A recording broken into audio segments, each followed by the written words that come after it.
hear the phone. Yeah. The bomb, boss, the bomb. It will explode any second now. Right? Yes, exactly. Ready? You're all warmed up? Awesome.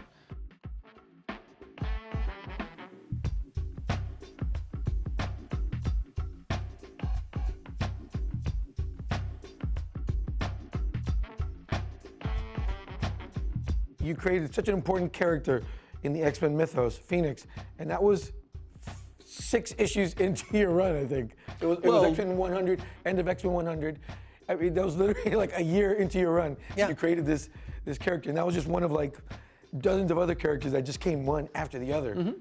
Well, just the idea of taking someone like Nightcrawler, who visually and how he was presented in Giant Size #1, he was fleeing a mob, he was a creature of demonic appearance and obviously being persecuted. And the thought occurred to me that, okay, I'm 18, I've been blue and furry since I've been born, I have a tail, 2 fingers, 2 toes, oh yes, and I can teleport. So, and everybody hates me because I look this way. So what happens? Well, either I blow my brains out because I'm so depressed and so full of self-loathing that I can't stand it, which makes for a very unappealing character, or I deal with it. How do you deal with it? Well, he's German. They're nice people. They have a sense of humor. They have a sense of humanity. And they are people of faith. So if I'm born and I look like a demon, I can either act like a demon or, why do I look this way? Well, God made me in his image. Cool. Okay, I'm good with that. So maybe Kurt reconciled how he is with his faith. If God made me and God made me in this image, then God must have a plan. So who am I to argue? Let's go with it, and I will live my life according to the precepts in the Bible. And with that, we had him, because it made him the most normal, the most rational, and of course, being a young, impressionistic kid in a circus, who does he fall in love with? Errol Flynn, playing all the roles. He became a swashbuckler. And that's become, for me anyway, that's the element that has defined him from then till now. To me, the irony is Len's conception of the X-Men had Colossus as the core character. Why? He's got the primary colors in his costume. And when he turns into Colossus, he's this huge, magnificent, gleaming. Most powerful member. Yeah. Oh, he's just beautiful. And actually, within the context of the time, having a young, impressionistic Russian as the core of your team was actually a very radical choice on Len's part. I figured, there are a lot of big, powerful male guys. Let's play with the other characters. Let's see who actually surfaces. And for me, obviously, I fell hard for Aurora because, especially in Dave's design, she was striking. And she was a total fish out of water coming from Which is a big part of those first 10, 15 issues in particular, I remember. Right. The claustrophobia that she suffered from. The fact that she's an African in New York, which even then was the most cosmopolitan city in the world. But they're all fish out of water in that sense. Colossus, when I was doing solo stories with John Bolton, I did one where he goes down to Brighton Beach and is hanging out in the Russian community there. And one thing leads to another, and he meets a girl, and they start a relationship, and then she discovers what he is as being a mutant. He saves her life in the process, but she's horrified and runs away. With Nightcrawler, I wanted to make him, or he evolved into, in Dave's and my vision, the soul of the X-Men. He's the one that everyone anchors to in terms of faith. He's the one who's always willing to reach out. For example, his best friend is Logan. He's the one who embraces Wolverine. because he's an outsider. He knows what that's like. You Yeah, don't walk away. And if the one who looks like a demon with blue fur and a tail can still have faith, then how can the others not? Yeah. He's a charming, attractive gentleman. And that's how people relate to him, not by how he looks, per se, but how he acts. Which became, in that short story, me again trying to make the metaphor for the X-Men as a whole. It's not what they look like that we should be focusing on. It's how everyone behaves, what their actions define their character. Their character is ideally one we would like to know more about. You and Jim Shooter and Louise Louise Simonson talking about the Dark Phoenix story, which, looking back now, you really see how incredibly groundbreaking that story was, because you did something that hadn't been done before. You took a hero and made them as evil as they could be. Somebody who killed 6 billion living beings. By accident. But they still die. To me, that made it even more horrific, because all Phoenix thought about was, I'm hungry. Oh, there's a star. Right. Munchies. Not even thinking there's a planet that's inhabited, and by making the star go supernova, she expunged that society, because in that instant, they were ants.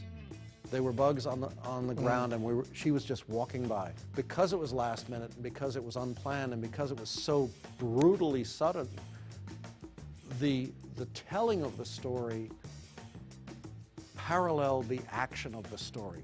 It was immediate, it was virile, it was painful.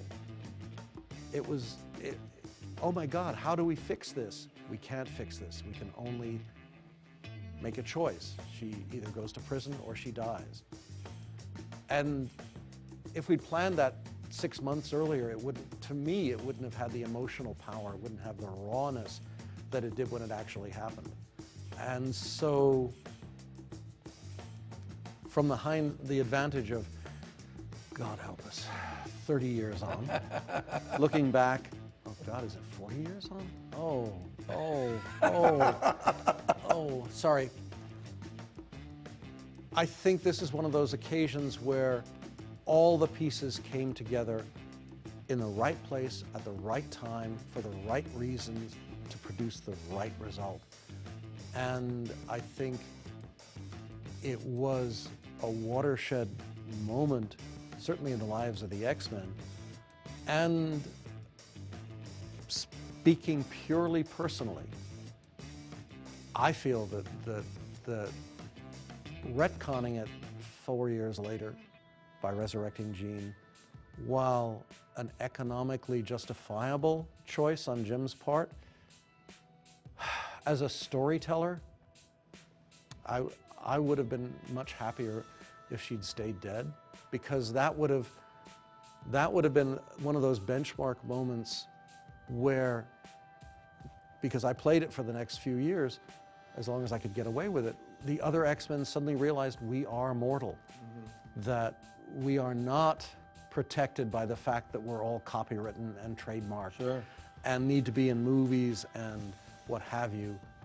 Well, and the specter of Jean Grey hung over that book for several years afterwards. Well, we did covers like, we did it to Jean.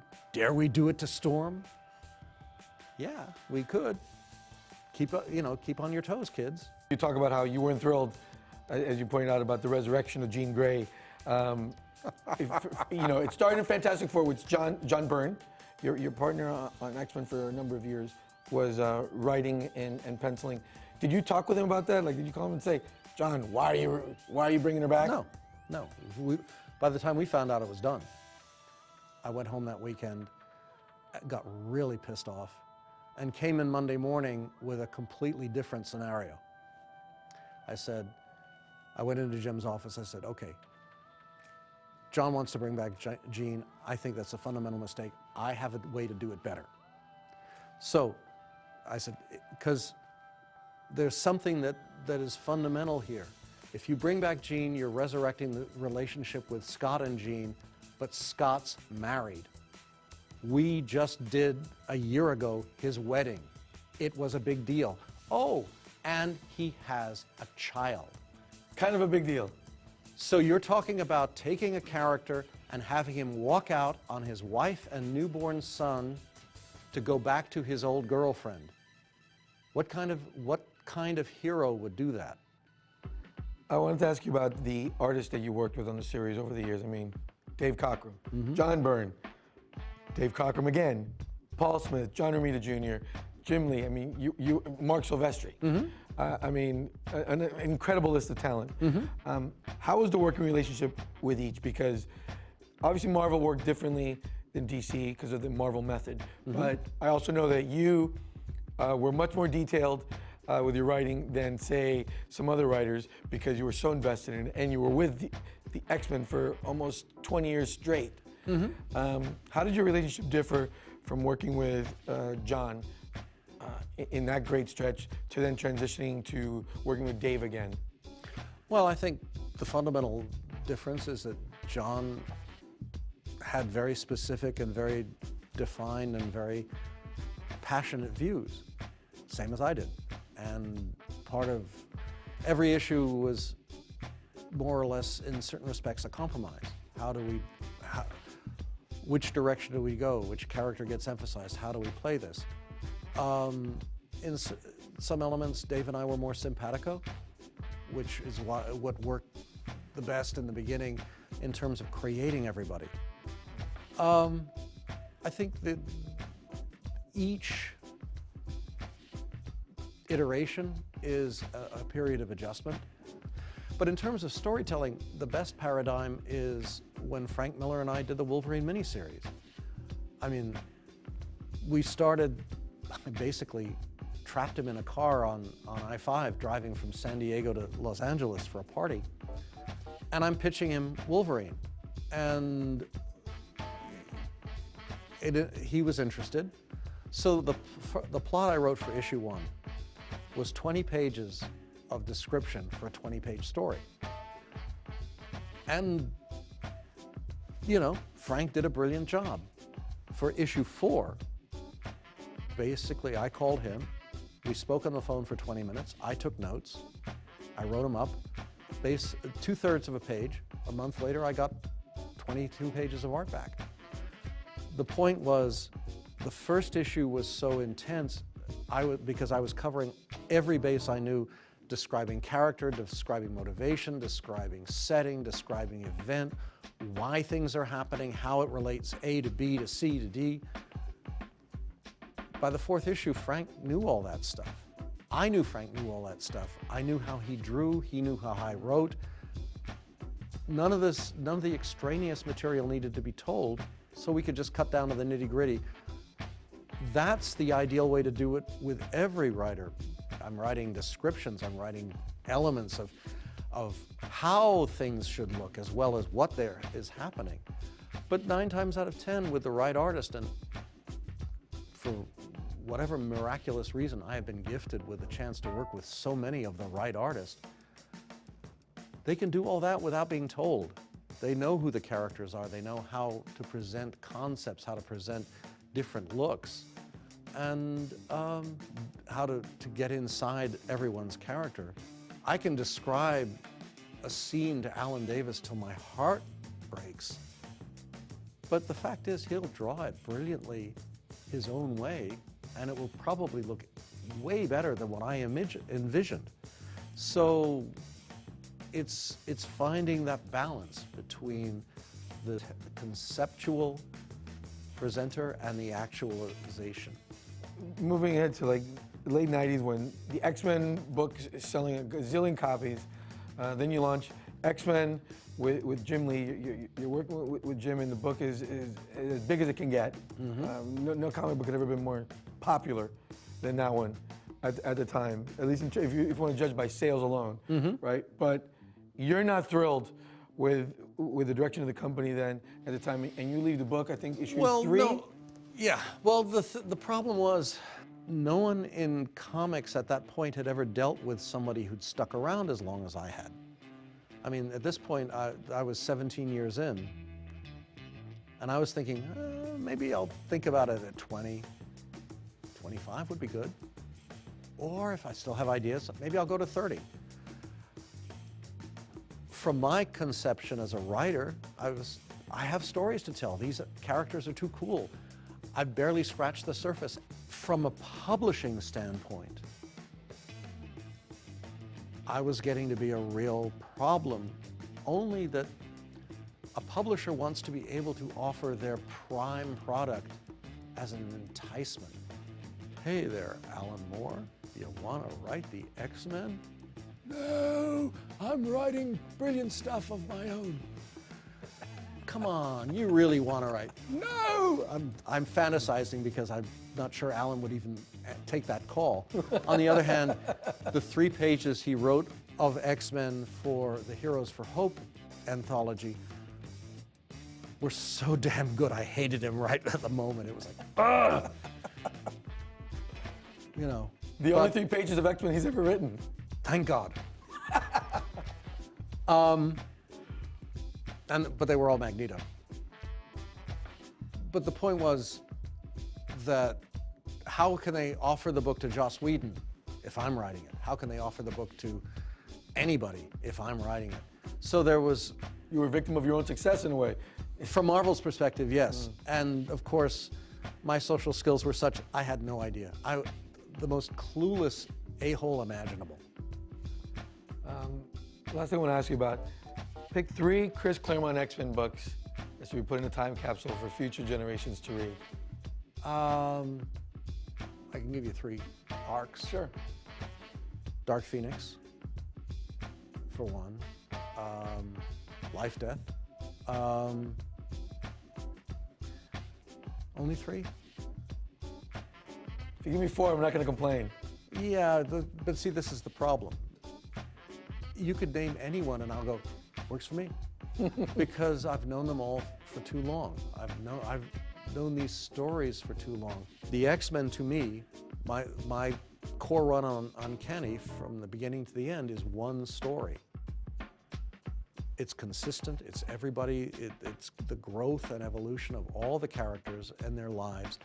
Yes, the story branches out to Wolverine, the Wolverine series and the Excalibur series and the other peripheral series, but they're all the same people, they're all the same lives, it's all the same beginning, middle, and as far as my relationship, end. So it's one story. And I'm good with that. I'm going to allow you the cheat of 94 through 279, but I'm going to stick to the Life, Death, Death of Phoenix, Death of Grace. Those are great choices. Thank you. Chris, thank you so much for talking with us. Pleasure is mine.